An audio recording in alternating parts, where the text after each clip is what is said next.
Bismillahirrahmanirrahim. Assalamualaikum warahmatullahi wabarakatuh. Sahabat setia dimanapun berada, pada hari yang berbahagia ini saya coba untuk berbicara tentang macam-macam atau jenis-jenis tindak pidana. Karena saya pikir terkait tentang beragam tentang tindak pidana harus kita ketahui, apalagi ini menyangkut tentang kepentingan atau kemaslahatan kita bersama selaku masyarakat ya, supaya kita menjadi ilmu dan wawasan untuk kita semua.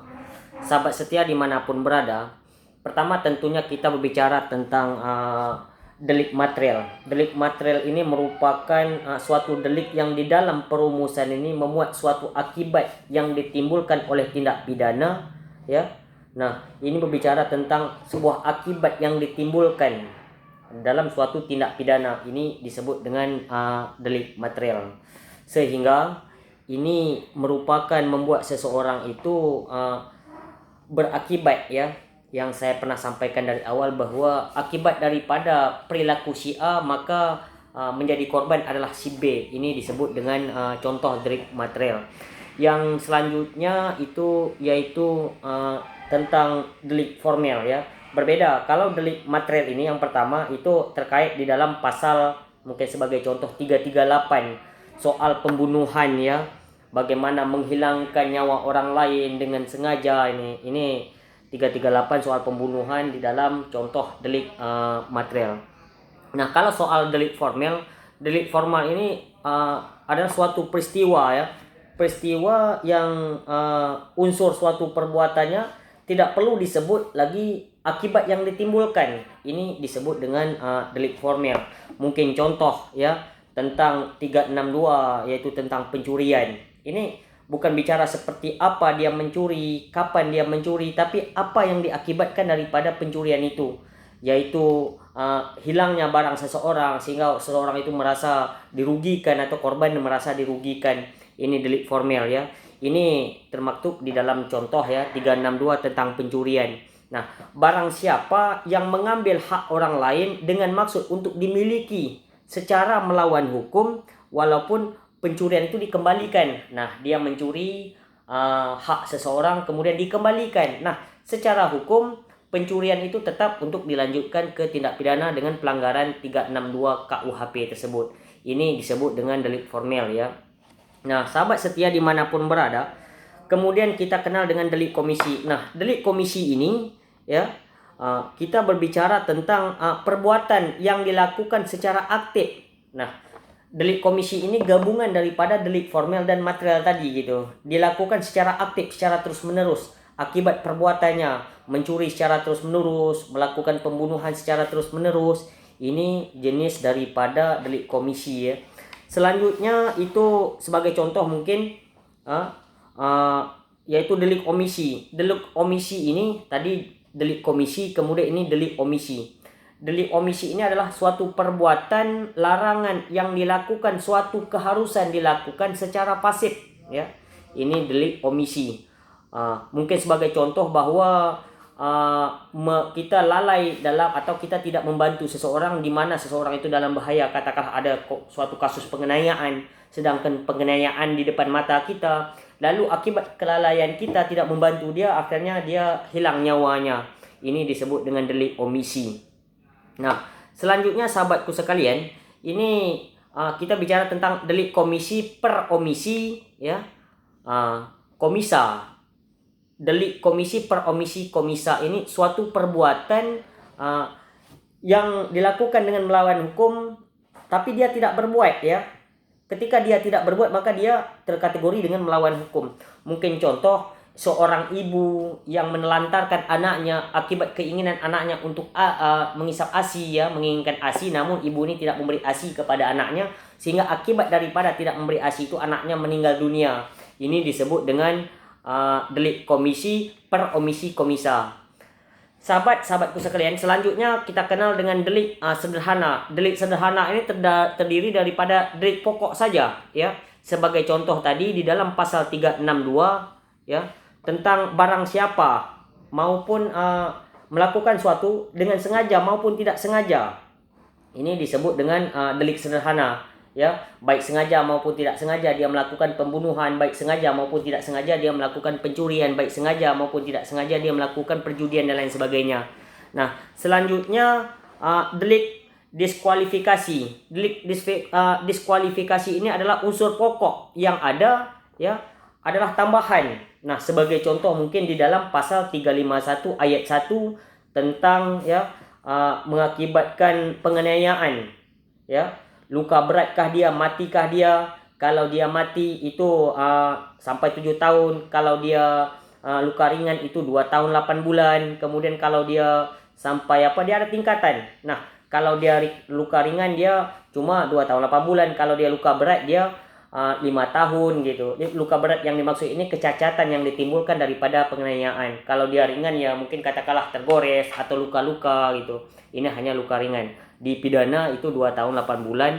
Kalau dia luka berat, ya, kehilangan fisiknya akibat penganiayaan tersebut, maka dia masuk dalam 5 tahun. Kalau dia mati sampai dianiaya itu dia masuk 7 tahun. Ini perbedaan, ya, penganiayaan dengan sengaja ataupun tidak sengaja dilakukan itu termasuk dalam delik diskualifikasi. Nah, selanjutnya kita bicara tentang delik franisir, ya. Delik franisir ini sebagai contoh mungkin di pasal 308, ya, 308, jika seseorang yang takut, ya, melahirkan, kemudian anak ini dia tinggalkan sehingga anak ini meninggal dunia, ya. Mati anak ini gitu. Seorang ibu meninggalkan anaknya dalam melahirkan akibat rasa takut yang didatangkan seorang ibu. Ini di dalam 308, ya. Kemudian ada juga pembahasan di dalam KUHP 305 dan 306. Ini dikenakan pidana 2 tahun, ya. Sebetulnya keharusan seorang ibu untuk memelihara anaknya atau melahirkan, tapi akibat rasa takut yang ditimbulkan sehingga anak itu dia telantarkan atau ditinggalkan. Nah, kemudian kita berbicara tentang delik laporan. Nah, delik laporan ini sahabatku sekalian, ini seseorang yang melakukan perbuatannya lalu dilaporlah oleh si korban ini, ya. Kemudian delik laporan ini mungkin contoh sebagai pembunuhan, yang melapor adalah pihak korban atau anaknya atau ayahnya gitu. Orang-orang yang dekat dengan pihak korban yang berhak untuk melakukan laporan ini disebut dengan delik laporan. Nah, kalau tanpa laporan maka ini semua tidak akan berlanjut suatu perkara. Ini berbicara tentang delik laporan. Kemudian kita bicara tentang delik aduan. Nah, kalau delik aduan ini sahabatku sekalian, kita hanya berbicara tentang orang-orang tertentu yang bisa melaporkan atas kerugian dilakukan oleh orang lain terhadap dirinya. Mungkin contoh kita ambil, ya, undang-undang IT, kemudian kita juga ambil tentang sesuatu persoalan di dalam pasal 27 ayat 3, 28 ayat 2 yang pernah saya sampaikan terkait tentang undang-undang IT, ya, di sifatnya laporan. Kemudian 284, ya, itu dikenakan 9 bulan tentang privasi. Privasi ini juga contoh, ya, mungkin seorang suami yang melakukan pencabulan terhadap seseorang, di mana seseorang itu melaporkan kepada pihak kepolisian atau pihak aparat hukum, maka para lelaki ini yang melakukan pencabulan disebut dengan delik aduan. Kemudian ini dikenakan pasal 248, ya, dikenakan 9 bulan. Itu katakanlah perselingkuhan, perzinahan, ini di dalam KUHP 284 KUHP. Kemudian delik kumana, ya. Delik kumana ini suatu delik yang dapat dilakukan siapa saja. Nah, siapa saja boleh melaporkan akibat perbuatan-perbuatan yang ditimbulkan itu. Katakanlah soal pembunuhan, ya. Kemudian soal pencurian gitu. Katakanlah pencurian infak masjid, kemudian pencurian rumah tetangga gitu, dan dia mengetahui tentang kejadian itu, kemudian dia merasa perlu untuk mengetahui tentang kejadian itu sehingga dia melakukan yang disebut dengan delik kumana. Kemudian kita kenal dengan delik proper, ya. Delik proper ini yang melakukan kualitas tertentu, ya. Yang melapor itu harus orang-orang yang berkualitas tertentu. Seperti PNS, Polri merasa, ya, terkait tentang ketidakadilan yang dilakukan oleh rekan-rekannya. Ini tentang hanya orang-orang tertentu yang bisa membuat laporan, katakanlah persoalan PNS, ya, kasus tentang gugatan-gugatan itu. Kemudian kita kenal dengan delik umum. Delik umum ini tentang penggelapan ini.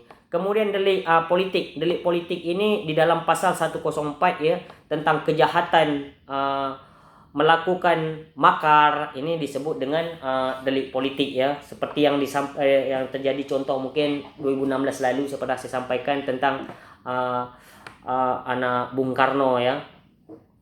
Kemudian delik dolus ini berbicara tentang kesengajaan.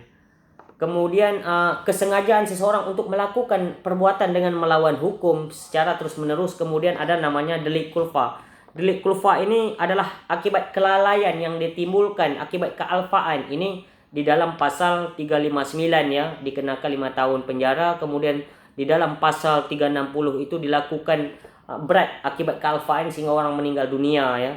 Mungkin contoh kita pakai mobil punya klakson, kebetulan ada orang sakit jantung dengan bunyi klakson kita, orang itu meninggal ya, ini disebut dengan delik kulfa atau delik kealfaan akibat kita yang ditimbulkan oleh kita. Atau kita membuat sebuah rumah, kemudian dengan rumah kita tanpa dibentengi keselamatan yang kuat, sehingga campak bangunan yang kita bangun akhirnya terkena orang di bawah, akhirnya meninggal. Ini akibat kelalaian dan kealfaan yang kita lakukan. Kemudian delik yang segera selesai, ini merupakan delik dalam waktu yang singkat diselesaikan ya. Mungkin contoh di dalam pasal 333 tentang barang siapa yang dengan sengaja melawan hukum atau melawan kemerdekaan seseorang. Mungkin contoh delik ini adalah kita menyikap seseorang atau menculik seseorang dengan berlama-lama di situ ya orang tersebut sehingga mengalami kerugian atau hal-hal yang ditimbulkan akibat perbuatan atas yang kita lakukan itu, penyekapan ya. Ini yang disebut dengan delik yang dilakukan secara terus-menerus. Nah, inilah macam-macam terkait tentang makna delik ya, delik-delik atau disebut dengan jenis-jenis pidana, sehingga kita bisa tahu kasus per kasus terkait tentang delik apakah kasus yang mau kita angkat atau kita lapor, sehingga kita mengetahui tentang mana yang melanggar hukum dan mana yang tidak melanggar hukum, dan kita tidak mengada-ngada seperti apa yang terjadi yang kita rasakan selama ini. Demikian sahabatku sekalian, mudah-mudahan bisa kita pahami bersama tentang macam-macam jenis pidana. Demikian yang bisa saya sampaikan. Billahi taufiq wal hidayah. Assalamualaikum warahmatullahi wabarakatuh.